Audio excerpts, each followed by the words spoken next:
Welcome back to God Jack Joan, the home of epic adventures, powerful heroes, and stories. So, what if Harry died defeating Voldemort, then woke up again? Here is short summary. Harry sacrificed everything to defeat Voldemort, but death wasn't the end. After a shocking betrayal and the final battle that claimed both their lives, Harry opens his eyes to an impossible second chance. Armed with memories of the future, he must rewrite destiny, protect the people he loves, and discover whether he and Hermione can create a future free from war. Can Harry change fate, or is history destined to repeat itself? Watch to find out. Before we begin, don't forget to like the video, subscribe to the channel, and turn on notifications so you never miss another adventure. Now, grab your wand, prepare for the unexpected, and let's dive into today's story. "Why do you fight Potter?" roared Voldemort. "You put faith in the wrong people, and now, you have paid the price for it, experiencing their betrayal. And all the more obvious is that I clearly have the advantage. Now Potter, just die, and spring off the beginning of my reign of darkness, perfectly." Avada Kedavra. Harry circumnavigated around a large rock, escaping the lethal green jet of light with just a few cuts and nicks, as the rock shattered to pieces. "You are correct, I have been betrayed. However, I cannot and will not allow a monster like you to live as long as I draw breath. As such, I'm taking you down with me. By using what remains of my power, I shall destroy you." Shouting out the last part, he stood tall as a strong breeze blew around Harry. He frowned, and a surge of magical energy erupted around him. A bright aura surrounded him, as he concentrated all of his life force into a single beam through his wand, and shot it directly at Voldemort. His foe didn't even have enough time to express his surprise, the attack had vaporized him instantly. But, Harry knew nothing of what happened after this. For just a moment afterward he slowly fell forward, his eyes vacant and empty. He knew nothing.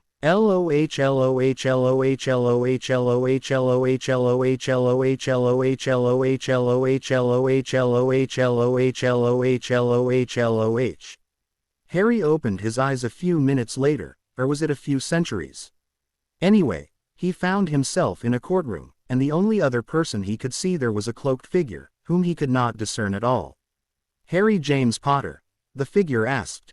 "Oh, him. I mean, yes, I am," fumbled Harry.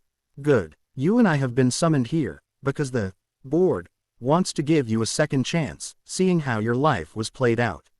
"Second chance? Board?" Harry looked at him in confusion. "Harry, you died, without quite living out your life as was expected. And we, of the board, are going to bring you back to life. But, again, seeing your life, we decided that in itself wouldn't do, so we agreed to send you back. Back to when you first went to King's Cross to board the Hogwarts Express," said the being in front of him. What is that supposed to mean?" Harry demanded, confused. "Do you want that second chance? To defeat him on your own terms, and do it so you don't die, and so you get the happily ever after that you want?" "Well," Harry began, pushing his glees on to the bridge of his nose. His mere pause gave space for the other being to continue. "I thought so. Again, since yours is one awkward case, we even agreed to allow you to keep all of your memories. Something we really aren't allowed to do. You need to know, though, that you shouldn't tamper too much. For example, events of major importance, like Voldemort's resurrection at the end of the Triwizard Tournament, shouldn't be changed." As Harry heard the words out of his only other companion, he thought it was too good to be true. "All right, out with it. What's the catch?" "Simple. Conceal your knowledge of the future. Oh, and you need to keep your friends," said the figure. "The same ones who betrayed me. The ones who had the gall to say they would always follow me and never turn back on me." "Not happening, really," Harry said bitterly. On hearing this, the figure said, somewhat more gently than before, "Things aren't always what they seem, Harry, my boy. Before you decide on anything, you should know that Hermione was always loyal to you, and so was Ron. Only, Ron had too many doubts. Way too many doubts. Over the silliest of things even, sometimes." Harry started thinking rapidly. He knew that this place seemed to be some sort of crossroads. Evaluating his choices, he ended up with two: take the second chance, or be stranded here, with no way to get out, and regret forever his wrong choice. Well, Let's begin. Harry sighed. A chance to find out what he was actually capable of, and he'd be taking one to go. He looked at the cloaked being and suddenly, the chamber in which they stood began to shift and diminish. Wah! Harry began as the camber vanished. You are being transferred to the correct era. Your physical form shall return to its younger self. The one that was entering Hogwarts for the first time. Great. I'm a midget. Harry sighed and suddenly reminded of Ron. Harry felt his body shorten and weaken. He had no idea how weak his younger self really had been. He felt the weakening of being deprived of enough food for far too long and realized it would take him a long time to adjust to his younger form. He felt exhausted as the world started to come into view. The being that had spoken to him had not yet disappeared either. When King's Cross had formed around them, the figure spoke one last time. Time shall begin anew. Once again a hero steps into the hands of destiny. It said in a formal voice. It vanished and the people whom had been still began to move. Harry thought quickly. He had two choices, one get on the train and hope that all went well, or two wait for Ron. He hadn't forgiven his friend for betraying him, but the black-cloaked being had left doubts about Ron. Harry wasn't sure if he could trust his friends or not. However, he knew that he needed them to stop history from becoming so different that he wouldn't have a clue what would happen next. Suddenly Harry sighed ruefully. He really had no options after all. He would become Ron's friend again. He didn't know if he could ever trust him like he did once though. However, he would have to try to act as though they were best friends. Maybe even become best friends again, but when the time of the betrayal came, Harry would harden his heart against that alt. He decided to do the same with Hermione. It was for the best after all. Still, at least this time he would be able to confuse Voldemort's forces. By the incident, in second year, just small comments, unusual talent. It would make the Death Eaters a little confused if he played his cards right. Still, that wasn't for a while. Now he had to get on the train for the 7th, or the first time. Quote. Where are we supposed to go again? Harry heard one of the Weasley voices. Platform 9 3/4. The little Ginny chimed in. Harry furiously quelled the emotions rising in him as he reached the Weasleys. Hi, do you know how to get to the platform? Your first time to school? Asked kindly. Yeah, but I don't know how to get to the train. This is Ron's first time too, so you two should go together. Mrs. Weasley said. Okay, thank you ma'am. She explained to Harry how to get to the platform and then told him that if he was nervous he should take a running start. Harry nodded mutely as he calmly crossed to the barrier and went through. He figured that the speed he was going wouldn't really matter in the end. He wrote it off as a very minor. He neared the train. He began to pull at his belongings in an attempt to pull them into the train. Do you want help? Two red-headed twins asked in unison. Yeah, please. Harry panted from the heavy work he had performed. Fred and George easily pulled Harry's trunk into the train. As Harry carefully wiped the sweat from his brow, the twins introduced themselves. And who are you? Fred asked Harry. Wait, I don't think you will have to answer that, Harry. George said, peering through Harry's thick hair. How did you know his? Fred began but stopped as he noticed the same thing his twin had already noticed. Yeah, I'm Harry Potter, but I would prefer to have a little bit of peace. If you must tell someone, tell your family, not the entire train please. I'll have enough people staring at me in school, I don't need additional staring beforehand. Harry pleaded. The twins looked at each other before they spoke. Well, I guess we won't tell the entire train, for the sake of the boy who lived. But we will tell a few people just so they don't faint in shock at the sorting. Fred and George hurried away, leaving Harry to find a compartment. It didn't take him long to hear the twins telling their family that they had met Harry Potter. Can I see him, Mom? Please, Ginny pleaded. Harry had heard that voice before, and it wasn't a normal crush voice but one that was enamored of his fame. For the first time he became repulsed by her voice, and for the first time he doubted Ginny. While he had been thinking of this, they had continued to talk, and the twins stated cheerfully to a now crying Ginny. We will send you a Hogwarts toilet seat. Boys chided. Just kidding, Mom. They tried to calm their mother down. After the train began to move, he sensed that Ron was coming. It filled him with anger, but Harry forcibly concealed it. Hello, Harry said as Ron entered the compartment. Are you really Harry Potter? Ron asked with a note of wonder in his voice. Harry merely pulled his hair back to reveal the lightning-shaped scar that was etched on his forehead. What do you remember? Ron asked curiously. Harry shook his head, slightly amused about the experience of reliving his life. Not much. A flash of green light is about it, Harry replied. Ron on the other hand thought that the green light was an amazing thing. They continued to chatter until they heard the compartment open and the food cart came by.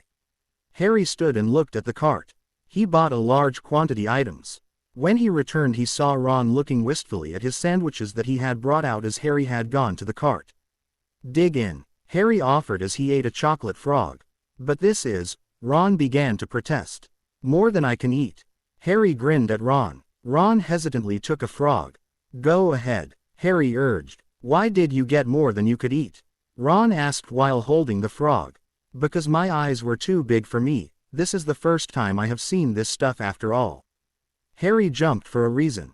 Excuse me, have either of you seen a toad? A boy has lost one. A girl's voice asked them. A round-faced boy stood behind her. Sorry, I haven't, Harry apologized. That's all right, by the way I'm Hermione Granger. And who are you two? The girl stuck out her hand to Harry. Harry shook it. Harry Potter, and this is Ron Weasley. Harry introduced them. Her eyes widened instantly. Harry Potter, you were in Hogwarts a history, rise and fall of the dark arts. I am. Sorry for interrupting. Harry apologized. It's all right, although I hope that it isn't a habit of yours. Hermione chided him. Well, not usually. It is just that I'm not really used to this fame thing. Harry admitted. He was missing his old friends, and was wishing to be able to trust them once again. He wanted to tell someone what had happened to him. But, it wasn't possible. Well then, I need to help Neville find his toad. Harry nodded. Sure. Good luck. In a few minutes after Hermione left another person entered their compartment. I heard that Harry Potter is on the train. Draco acted friendly. Yes he is, Harry replied. Do you know where he is? Draco asked. Right here, Harry replied. You? Draco asked in a slightly surprised voice. Yes, as a matter of fact. Draco noticed Ron and mentioned the red hair and hand-me-down robes, before he turned back to Harry. You will soon find out that some wizarding families are better than others. You don't want to make friends with the wrong sort. I can help you there. Draco offered his hand. Harry looked at Draco for a moment. Thank you for the offer, it is considerate. However, I have found that there is more to a person than that of just blood. I find loyalty, honor, intelligence, and competence to be the most important things. If you can prove that you have those traits, I can accept you as a friend. Ron looked a little irritated at Harry's answer. Harry realized that he had irritated Ron. He already knew that it would happen more than once. But he had hoped that it wouldn't have happened so soon. Draco seemed to ponder his reply. Finally, instead of replying, he shrugged and left the compartment. That was weird, Harry noted after Malfoy had left. Why did you say that to him? Ron asked after a few moments in a curious voice. Best way to defuse a potentially dangerous situation. Harry replied. I see. Ron slowly replied. The train neared the towering castle in the distance as they began to change into their robes. Harry and Ron stepped off of the train and heard Hagrid calling out. Furs years this way. Harry went to the large man and boarded a boat. He was quickly joined by Ron, and to Ron's disgust, Hermione. Hermione started to speak almost immediately upon entering the boat, sharing her knowledge, and as Ron had once put it, rambling on and on. Although that was in his old life. Harry, however, wasn't as irritated by her knowledge as he had been the first time he had met her. Maybe it was because he had a maturity that he didn't have the first time he had been on this boat. While he wasn't exactly interested in Hogwarts a history, she spoke better than most of his old elementary teachers. Hermione, how in the world do you know all this stuff? Harry asked her. True, he already knew the answer, but he wanted to encourage her.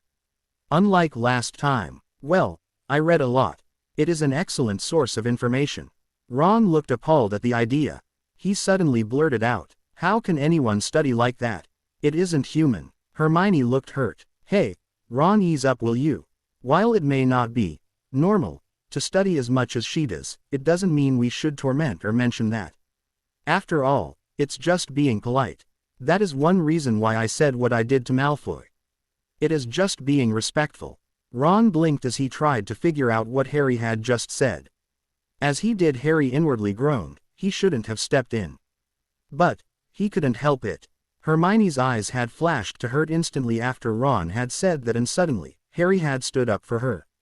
By that time the boats had reached the castle and Professor McGonagall had entered the chamber which the first years waited for the sorting. Quickly, she outlined the traits of each of the houses and explained the point system. Then she urged them into the Great Hall. As Harry remembered the ceiling, that now had the night sky sparkling overhead, the stars above shined their pale light on a world that would soon fall into chaos and war. Bones, Susan, Professor McGonagall called the girl to the hat. The Sorting Hat pondered for a moment before it decided that Susan would make an excellent Gryffindor. The hat sorted through the numerous first years. Draco instantly became a Slytherin, while Ron, Neville, and Hermione became Gryffindors. Harry suddenly realized that the hat would see his past. He wondered with desperation how to protect that part of his memories against the Sorting Hat. He wasn't sure if it revealed what it considered important information to the headmaster. He had never thought to ask that of his mentor. Potter, Harry. The crowd began to whisper amongst itself. The Harry Potter. This is going to be his first year. Harry ignored them and stepped over to the Sorting Hat. His professor placed it on his head and he instantly heard its thoughts. Interesting. I didn't think that dimensional and time travel was possible. I can't let anyone know. Harry silently told that hat. So you were a Gryffindor, Let's keep it that way, and by the way, you don't need to worry about me revealing what I know to anyone. It is kind of like the medical privacy policy in the Muggle world. Harry sighed internally with relief at the hat's silent words. Gryffindor. The hat called out. Harry took off the hat and walked over to the now cheering Gryffindors. We got Potter, we got Potter. Constantly rang in his ears. He found a seat next to Percy and Ron, and after Dumbledore talked for some time the feast began. Harry ignored the conversations around him and ate quickly. He needed time to think. Harry also ignored the teacher's table as he ate. He didn't want to look at Snape or Coriel. Snape, because well, he still hated the arrogant git, and Coriel because he just didn't want to mess with Voldemort yet. He wanted some time to prepare before seeing the Dark Lord on the back of his head or the annoying idiot on the front of the head. Either one of them was not worth looking at. After the feast ended, the prefects lead their respective house members to their common rooms. Harry realized suddenly how much he had missed Hogwarts. For the first time in a long time, Harry was home. Most of the students went up the staircases to their beds as soon as they got into the tower, however Harry stalled. He wasn't ready to go up. He felt that he should relive his experiences from his past within the common room. After a time he felt a hand touch his shoulder. Turning he saw Hermione. I saw that you hadn't gone up yet, Harry. Are you all right? She asked in concern. He nodded. I'm just thinking, Harry explained. About what? She asked. Life in general. She nodded slowly as she considered his words. By the way, thank you for your words on the boat. That was kind of you. She thanked him. You're welcome. Well, I think I'm done pondering life. Good night. I hope you sleep well, Hermione. Harry decided to advert a potential danger to revealing himself. Thanks, you too, Hermione said after a moment. Harry slipped into his bed and sighed in contentment.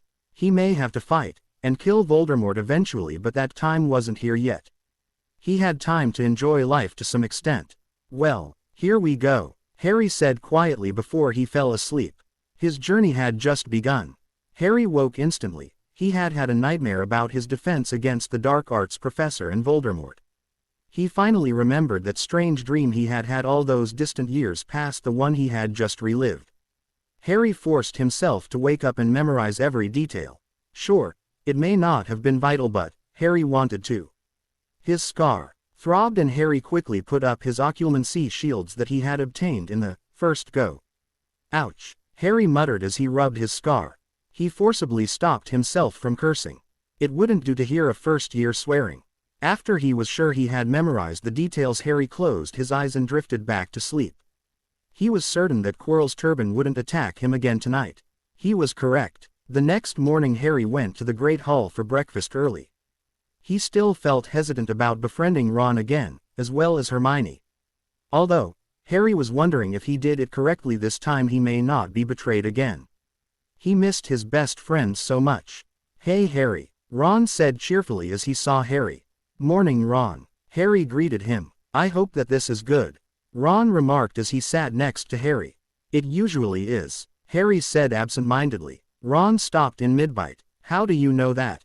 You've only eaten here once," Ron asked curiously. Harry winced internally. He had said way too much.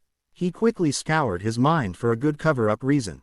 "Well, that is what that second year said at least." Harry tried to cover his mistake. "That makes sense," Ron agreed and started to eat. Harry sighed internally. That had been way too close. He realized that clues were going to be, oddly enough, harder this time around. He already knew most of the material. That meant that he would have to dumb his knowledge down in CL so he looked as though he wasn't again. If he always excelled, it would further his plan to disorganize the Death Eaters, hopefully. Harry decided quickly to go ahead and play as a high-achievement student. Gifted, but not perfect. Plus, that might give him more benefits in later years. Harry saw a bushy-haired girl nearing them and she sat next to Harry. "Good morning Harry," Hermione greeted him. "What do you want?" Ron asked bitingly. Hermione's eyes clouded slightly. "Ron, do you remember what I said last night? Please treat her with respect. Can you honestly say you like her?" Ron demanded. "That isn't the point Ron." Harry sighed before continuing. "Perhaps this would be more effective. Ron, would you please look at her?" Harry asked. "Why?" Ron asked as he looked at her. "What do you see?" "A know-it-all," Ron replied. "You know what I see. A young girl about our age, that is just as human as anyone in this castle. We respect our race, so why can't we respect the individuals within that race?" Harry asked, surprising himself. "Well," Ron started slowly, "if you absolutely hate her is not something I can influence, all I ask is that you treat her with some respect." "I suppose I can try to do that," Ron said slowly. "Thank you Ron. That is all I will ask for." Harry looked directly at him. Suddenly owls swooped overhead. "Oh, the Morning Post," Ron noted. "When will CL begin?" Harry asked as the owls finished delivering their loads and leaving. "Dunno." "Wow. Neville has a rememel," a fellow first year said with awe. "I read about those. The smoke turns red if you have forgotten something," Hermione mentioned as the smoke in Neville's rememel turned red. "The only problem is I can't remember what I have forgotten," Neville complained. A few small chuckles came from their table. Harry's first flying lesion happened almost the same way save for Harry being more polite. "Draco, that belongs to Neville, even if you think he is a wimp is besides the point. Please give that to me," Harry said as calmly as he could. "Nah, I think I'll go put it on the roof so he can have some fun finding it, consider it a prank." Draco jumped on his broom and shot into the sky. "What, not going to talk to me now?" Draco asked. "It seems I must prove that I am willing to take action," Harry said and shot into the sky. "Now that we are on an even footing, perhaps you would be willing to hand that over. If you can catch it, Harry." Draco grinned and tossed the rememel as hard as he could. Harry shot after it and as it neared the ground Harry grabbed it and lightly hopped off of his broom. "Harry Potter," McGonagall's voice called out to him. Harry knew what was coming. "Seeker. Why, no one has been as young as you and a Seeker in at least 100 years. Ron said in awe. "That was really foolish, Harry." Hermione frowned at him. "Yeah, I know." Harry shrugged. Snape walked into the CL room. When he did, the atmosphere changed instantly. "I don't expect that very many of you will understand the joy that is potion making." Still, Snape began the roll call. When he came to Harry's name he stopped. "Potter. Our new celebrity." Harry ignored him. "Tell me, Potter, what is a Beazor?" "It is a stone found in the belly of a goat and is effective against most poisons as an antidote." Harry replied. He wasn't going to look like a fool or have a reason to insult Snape.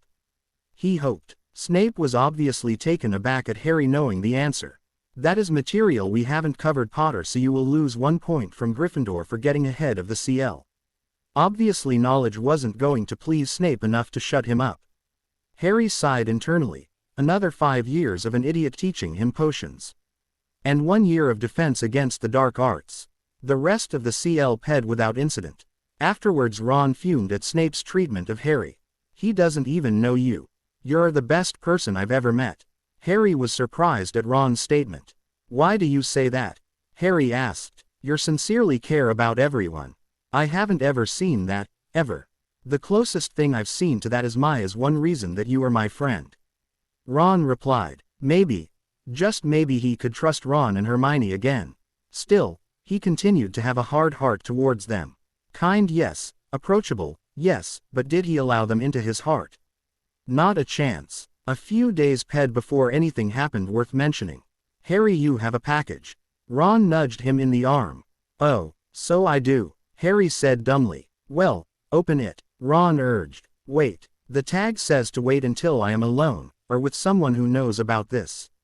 Harry looked at Ron through the corner of his eye. Right then, I can wait for a while. Ron caught Harry's hint. Wow, a Nimbus 2000. Ron said with awe. I don't know much about brooms, but it looks like it is a fantastic broom. Harry noted. In a sense that was true. He had nothing on the Quidditch fanatic known as Ron Weasley, and it did look like a fantastic broom. One of the upper-tier brooms. Ron told him still while gazing at the broom. A few days later Harry got to ride his Nimbus 2000. It wasn't as good as his Firebolt had been, but he had missed riding his 2000. Harry, come on down. Oliver called to him. He dropped next to Wood and then Oliver began to speak again. That was excellent. You sure that you haven't been a broom until this year? I was living with Muggles. Harry replied. Oh, right. Well, because it is getting dark we won't release the snitch. Do you know the rules? Oliver asked. I have been living with Muggles. Harry repeated. I will take that as a no. Well, there are 7 players to a team. 1 keeper, me, 2 beaters the Weasley twins, 3 chasers, and a seeker, you. Now, your job is to catch the golden snitch. That's all. Because, if you do you score 150 points, and the game ends.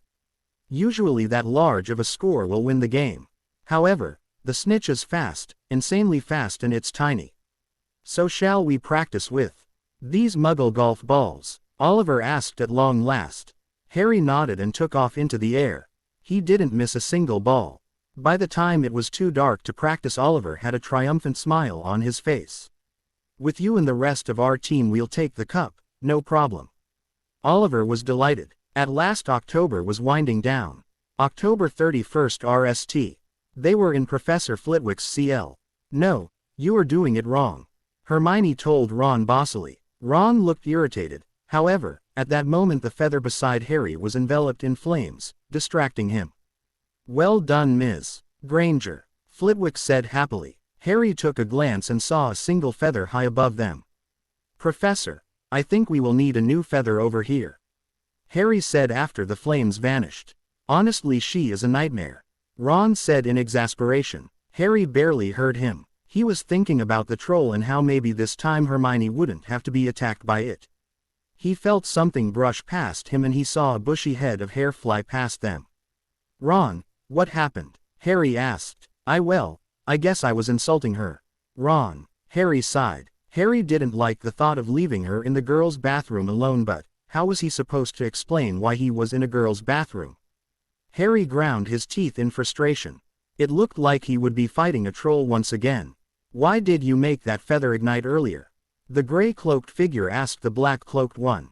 He has messed with time quite a bit. The even with the troll is a key point, and if Harry had not been distracted at that moment he would have interfered. That is why I also distracted him while Ron insulted Hermione. It must take place. Still, he has shown remarkable resilience against your attempts to keep him in line. It's because he had the mind of a 20-year-old and the power of a skilled Osequel mens. I can't become directly involved, but I can interfere slightly to make sure everything runs smoothly, at least until the end of this year. Then I will be unable to interfere to keep things on the right track. Unless he makes a major alteration, I can't even remind him to keep history as close to the same as it once was. I see, but it doesn't explain why you pushed to give him this second chance. We have never allowed it before. I made a promise to his father to fight to give him a second chance if he had suffered greatly. That isn't like you. I know. Harry sprinted to the girls' bathroom. A primitive instinct in him wanted to punch Ron as hard as he could, but he had no time to do so. His other friend was in danger. He felt his blood boil and he realized with some surprise he hadn't buried his feelings as deeply as he had thought. He opened the door to the restroom and saw the troll towering above Hermione. Harry ran into the restroom and called out to Hermione. "Move it, don't make it easy for him." Harry continued to speak. "Hey ugly, over here," he shouted at the troll as they threw a chunk of wood at the troll. Hermione was obviously paralyzed by fear. "What should I do?" Ron asked Harry. "Either help distract it or get a teacher," Harry replied. Ron began to throw wood at the troll as well, and as the troll was about to swing his club at Hermione, a piece of wood smacked its head, finally distracting it. It was slowly turning towards them, and Harry, acting on his original memories, jumped on its back. He, however, was not sticking his wand up its nostril. The troll began to thrash around. "Do something," Harry called out to Ron. Ron drew his wand and attempted to cast the charm they had gone over that very day. "Wingardium Leviosa," Ron cried. The club which the troll had been holding slipped out of its grip and ponderously levitated above the troll. It looked up and saw its club above it. The troll grunted stupidly as the club dropped upon its head. Harry clung to the troll as tightly as he could as the thing collapsed. Afterwards, Harry looked over at the shaking Hermione. "Are you all right?" Harry asked. She nodded as the teachers burst in. Harry ignored them as he spoke to her.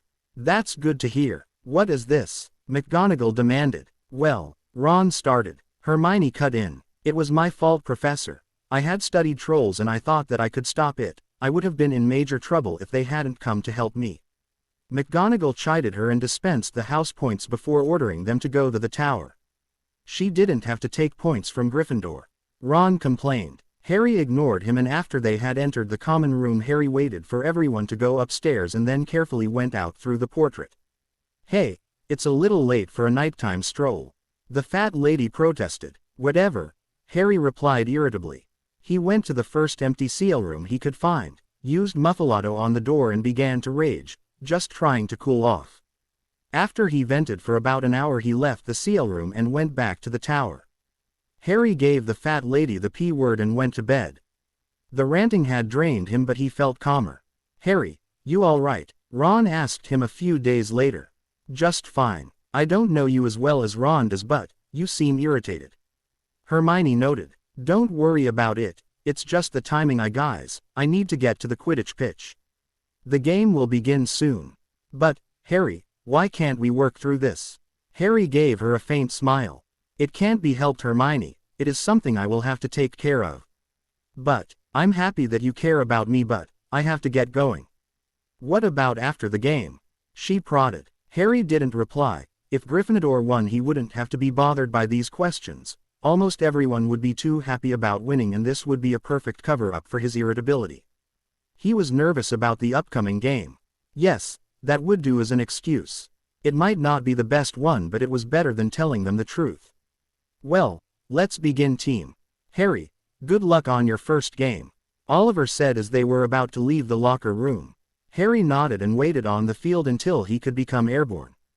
The game went on as before. His broom was cursed by Coriel and Snape tried to stop him. Hermione used her fire on Snape, and in her way back she bumped Coriel, breaking his eye contact, and Harry caught the snitch. Admittedly by almost swallowing it, as Flint raved afterwards, but it didn't matter. They had won. Hermione frowned. It was true that Harry seemed happier, there was still something that seemed off about him. She couldn't quite pinpoint it, but he seemed distant with them more than once. She had tried to find out by simply asking him, but he avoided the questions. But Harry had been evasive. She was wondering what went on inside his mind.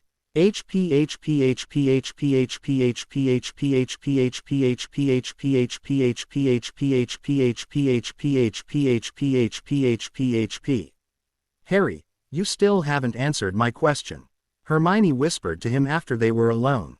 "I know," Harry agreed. "Well," Hermione prodded, "I was under a lot of stress. Plus, I was, well, angry."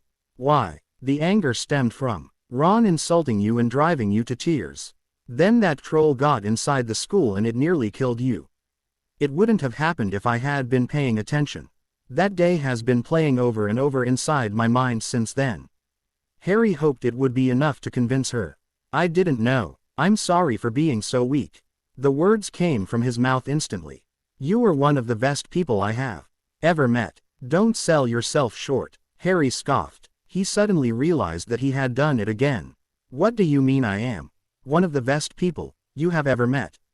Hermione caught him instantly. Hermione and her razor-sharp mind, she always seemed to catch everything. He thought quickly. Well, from what I have seen so far most people would have fainted at the sight of a troll attacking them. Harry answered hastily. Her eyes narrowed and she scrutinized him carefully. Then you must not have met too many vae people, she said slyly. Lived a sheltered life. Harry shrugged. How sheltered? Harry decided to take a chance and tell her the truth. Lived in a cupboard for the first 10, almost 11 years, had no friends, and no social life. Why were you living in a cupboard? Situation seemed to require it. Anyways, I need to do my homework. Harry left a gaping Hermione and went to work on his homework.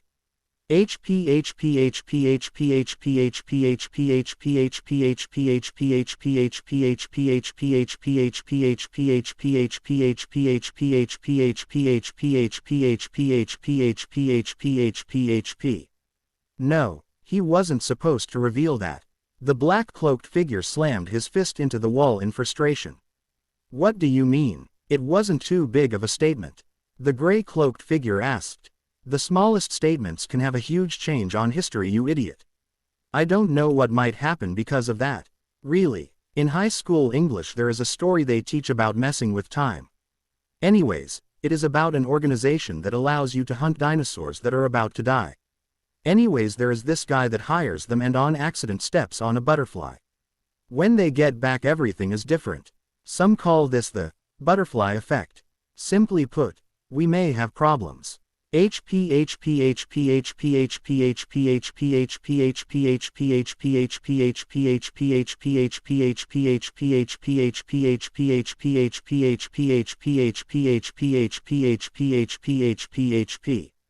Days sped again.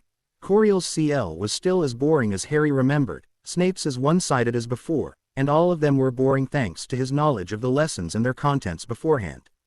Do we really have to put up with that evil git? Ron asked irritably as they entered the tower. Not much we can do with Snape. But, let's go see Hagrid. I want to try to find out what that thing was that was in the vault and, Harry's voice dropped to a whisper. I need you two to not act surprised when we go into Hagrid's hut and I talk about the Forbidden Corridor. Harry, what do you mean? Hermione asked quietly. Well, a few nights ago I was unable to sleep, had a bad dream. Anyways, I was wandering around the castle and found out why the corridor is sealed. There is a three-headed dog in there, not a little one either. It was standing on a trap door. That indicates that it's protecting something. I want to find out about what is going on. Harry quietly confided to them. Ron's eyes were wide and Hermione had a disapproving frown on her now pale face. Harry, why did you leave the tower? That dog could have killed you, she whispered angrily. Yeah, I know. I don't intend to do that ever again. I needed to walk around to help clear my mind. I just never realized that I was there. Harry stood and indicated they should follow. The trio made their way to Hagrid's hut. Finally came to visit me again, Harry. Yeah, sorry I didn't come sooner. I just have had a lot on my mind lately. But I was wondering what you know about that three-headed dog on the 3rd floor. You mean Fluffy? Fluffy. Harry acted amazed. That's his name, Hermione asked in a shocked voice. Of course he's got a name. He's mine. I bought him off an Irish feller at the pub last year. Then I lent him to Dumbledore to guard the... Hagrid stopped suddenly. Yes, Harry prodded. I shouldn't have said that. No more questions. Don't ask any more questions. That's top secret, that is. What is that dog is? Guarding is strictly Professor Dumbledore and a Nicholas Flamel. Nicholas Flamel? Harry asked. I shouldn't have said that. I should not have said that. Hagrid began to repeat those words. Nicholas Flamel, Harry said musingly. I don't know, Hermione admitted.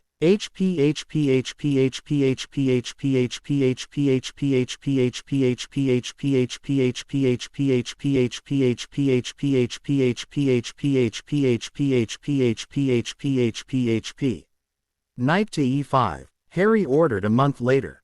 It was odd. He had altered so much by little things that it was hard to keep things running smoothly, but the minor event of playing chess was still in place. He sensed Hermione approaching as Ron ordered his queen to take his knight. The queen smashed his knight with her chair and split the knight in two. "That's barbaric," Hermione protested. "That's wizard's chess." "I see you have packed," Ron replied calmly. "And I see you haven't," Hermione noted. "Plans changed. Mum and Dad are going to Romania to see Charlie. He studies dragons there." "Well, in that case you can help Harry find out about Nicola's Flamel. We have already looked through over 100 books in the Leary." Ron protested. "Not in the restricted section." "Happy Christmas." Hermione turned and left the Great Hall. "I think we have been a bad influence on her," Ron said dryly. "It's over, Harry," Ron said as he turned away. "Ron, what do you mean? Please don't do this," Harry pleaded as he dangled from the cliffside. "Not you too, Ron. I can't do this alone," Harry continued to plead to Ron. Harry shot straight up. He was covered in sweat. "Not again. The nightmare continues to haunt me," Harry whispered quietly. "Harry, you all right, mate? Was it a bad dream?" You kept muttering, "Traitor," and "Why?" Ron was looking at him in concern. "Yeah, just a dream. One I have had far too many times." "What happened?" Ron asked. "Someone betrayed me when I was still in the Muggle world. I don't understand it." "Why? Why did he do it?" Harry altered the truth slightly, but at the same time he felt a part of the weight on his shoulders leave him. "I'm sorry, mate. I won't do that to you." Ron looked at his friend. If only he knew. Ron didn't have a clue.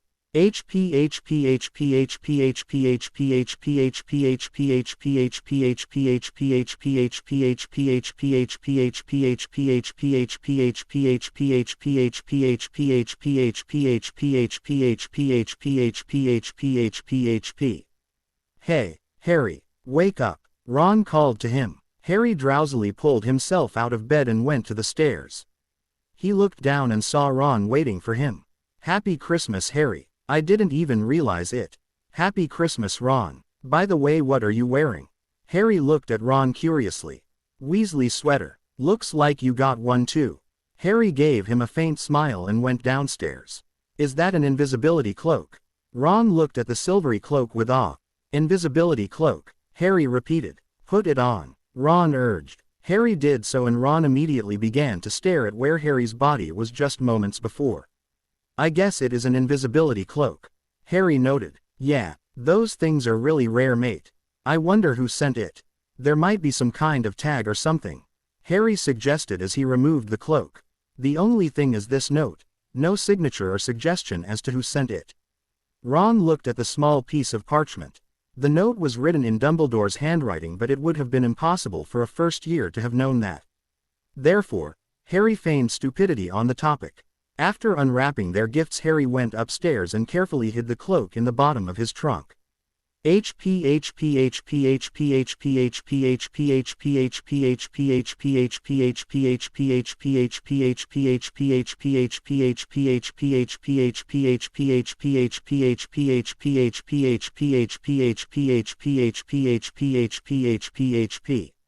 Harry decided not to look for the Mirror of Erised. It was pointless. He didn't want to have to go through that process again.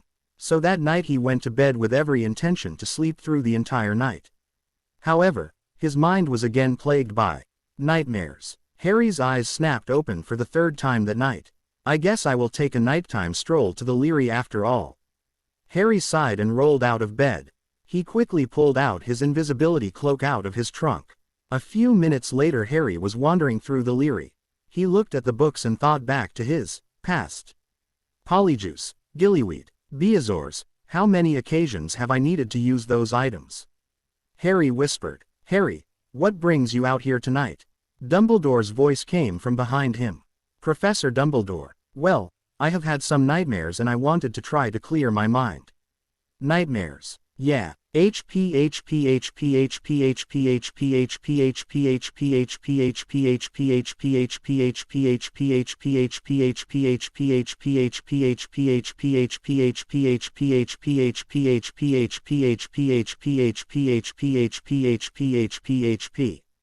He's done it again. The black-cloaked figure ground out. You should have known he was going to be difficult. His gray-cloaked companion said. I did, but I never realized he was going to be this difficult. He replied. That sounds like Harry Potter. His companion chuckled. Shut up.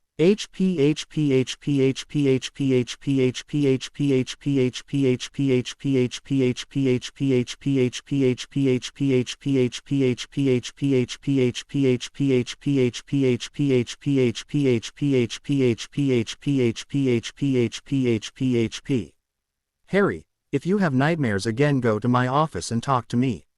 The P word is drop. Thank you, Professor. I'm grateful. Do you want to talk about the nightmares you had tonight? Sorry, Professor, but not right now. Maybe another time. I understand, Harry. Sleep well. Thanks again. Harry went back to the Gryffindor Tower. It was odd, he had unintentionally changed history again. He had gotten closer to Professor Dumbledore earlier than last time because of him not looking for the Mirror of Erised. He had not listened to the warning that he had been given at the beginning of his adventure. He just hoped that all would turn out well in the end. He approached the fat lady and gave her the P word. Harry sighed, put his cloak away and sought his bed. He wouldn't wake up until the next day. Harry, you look exhausted. Ron looked at him in concern a few days later. Harry was surprised that Ron noticed so quickly. Yeah, another bout of dreams kept me awake. Harry replied. Sorry about that, mate. Maybe you should go get a potion from the nurse. That might be a good idea, Harry said musingly. Hey guys, I'm back. Hermione called to them. Hey, Hermione. Harry greeted her. She faintly smiled at him. Did you find anything? Ron began to speak. Well, we looked but we didn't find anything. Except one thing, the books in the restricted section can make an awful wailing noise. Harry suddenly spoke. What do you mean? They both asked at the same time. I used the gift I got over Christmas and tried to find out some information. Sadly, all I got was a wailing noise. Technically it was true. It had happened that way, just not this time. Why didn't you wake me up? Ron complained. 1. You are a heavy sleeper. Sorry Ron, but it's true. And 2. The noise was not pleasant. Horrific really. Well, excuse me. Ron huffed. I understand your reasons, but Harry, you shouldn't do things alone. Hermione said. Harry nodded before internally slapping himself. He couldn't become too close to them. But here he was, bonding with them. Against all odds, he was becoming their friend again. It wasn't willing, but it was happening. Plus, was he noticing something odd as well? It only happened when he looked at Hermione. He just hoped that it was his refound feelings of friendship getting in the way. Last time he had only felt those feelings when he had been around Ginny. How had he come to this?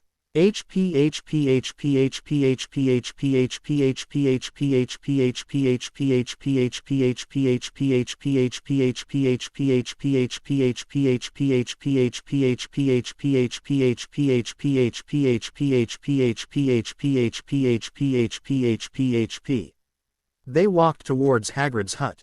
Harry had more than one reason to see him, and it could be summed up in a single word: dragon. Hagrid had his dragon egg now, and that meant Ron and Hermione needed to find out about it so they could send it to Charlie. Hagrid, is that a dragon egg? Hermione asked nervously. Yeah, Norwegian Ridgeback. Rare they are, Hagrid said happily. Hagrid, that thing will breathe fire and you live in a wood house. Ron looked at him in shock. Hagrid ignored him and happily stroked the fire. If we don't do something, Hagrid will lose his job, Harry whispered to them. But what can we do? Ron demanded. Do we know anyone at all that is around dragons? Harry asked. Well, there is my brother Charlie. He works with dragons in Romania. Ron, please mail your brother and let's make sure that Hagrid's little friend finds a home more suitable to his natural self. Hermione looked at him seriously before she spoke. Harry, are you planning to go out again? She demanded quietly. Have to, otherwise Hagrid will be in a world of trouble.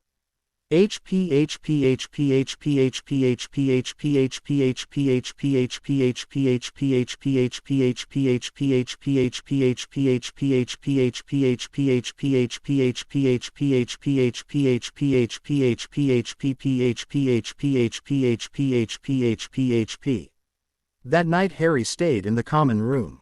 He was busy writing his potions essay as Hermione came downstairs. Oh, hi Hermione.